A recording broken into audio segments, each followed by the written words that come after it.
Looking for a startup job that fits you perfectly? Your tribe helps you discover, apply, and land startup jobs that matches your skills. Find your tribe with your tribe today. திமுக கூட்டணியில் ஓட்டை விழுந்துவிட்டது என்று அதிமுக முன்னாள் அமைச்சர் வைகை செல்வன் கூறியது பரபரப்பை ஏற்படுத்தியுள்ளது. காஞ்சிபுரம் மாநகராட்சியில் அதிமுக சார்பில் நடந்த ஆர்ப்பாட்டத்தில் அதிமுக முன்னாள் அமைச்சர் வைகை செல்வன் பங்கேற்றார்.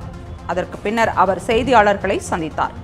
அப்போது அவரிடம் கூட்டணி குறித்து கேள்வி எழுப்பப்பட்டது. திமுக கூட்டணியில் ஓட்டை விழுந்துவிட்டது என்பதைத்தான் இப்போது என்னால் கூற முடியும். இது முதற்கட்டம்தான். அடுத்தடுத்த கட்டங்களை விரைவில் பார்ப்பீர்கள் என்று வைகை செல்வன் கூறினார்.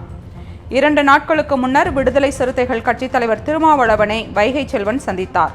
தான் எழுதிய பேசு பேசு நல்லா பேசு என்ற நூலை திருமாவளவனிடம் வைகை செல்வன் வழங்கினார்.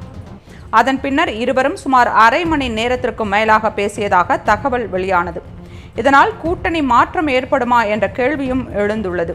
இந்நிலையில் திமுக கூட்டணியில் ஓட்டை விழுந்துவிட்டது என்று வைகை செல்வன் கூறியிருப்பது தமிழக அரசியலில் பரபரப்பை ஏற்படுத்தியுள்ளது. அண்மை செய்தி. திமுக கூட்டணியில் ஓட்டை விழுந்துவிட்டது என்று அதிமுக முன்னாள் அமைச்சர் வைகை செல்வன் கூறியது பரபரப்பை ஏற்படுத்தியுள்ளது. காஞ்சிபுரம் மாநகராட்சியில் அதிமுக சார்பில் நடந்த ஆர்ப்பாட்டத்தில் அதிமுக முன்னாள் அமைச்சர் வைகை செல்வன் பங்கேற்றார்.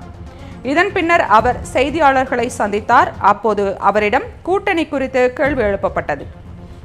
திமுக கூட்டணியில் ஓட்டை விழுந்துவிட்டது என்பதைத்தான் இப்போதைக்கு என்னால் சொல்ல முடியும். இது முதற்கட்டம்தான். அடுத்தடுத்த கட்டங்களை விரைவில் பார்ப்பீர்கள் என்று வைகை செல்வன் கூறினார். 2 நாட்களுக்கு முன்னர் விடுதலை சிறுத்தைகள் கட்சித் தலைவர் திருமாவளவனை வைகை செல்வன் சந்தித்தார். தான் எழுதிய பேசு பேசு நல்லா பேசு என்ற நூலை திருமாவளவனிடம் வைகை செல்வன் வழங்கினார். அதன் பின்னர் இருவரும் சுமார் அரை மணி நேரத்திற்கும் மேலாக பேசியதாக தகவல் வெளியானது. இதனால் கூட்டணி மாற்றம் ஏற்படுமா என்ற கேள்வியும் எழுந்தது. இந்நிலையில் திமுக கூட்டணியில் ஓட்டை விழுந்துவிட்டது என்று வைகை செல்வன் கூறியிருப்பது தமிழக அரசியலில் பரபரப்பை ஏற்படுத்தியுள்ளது.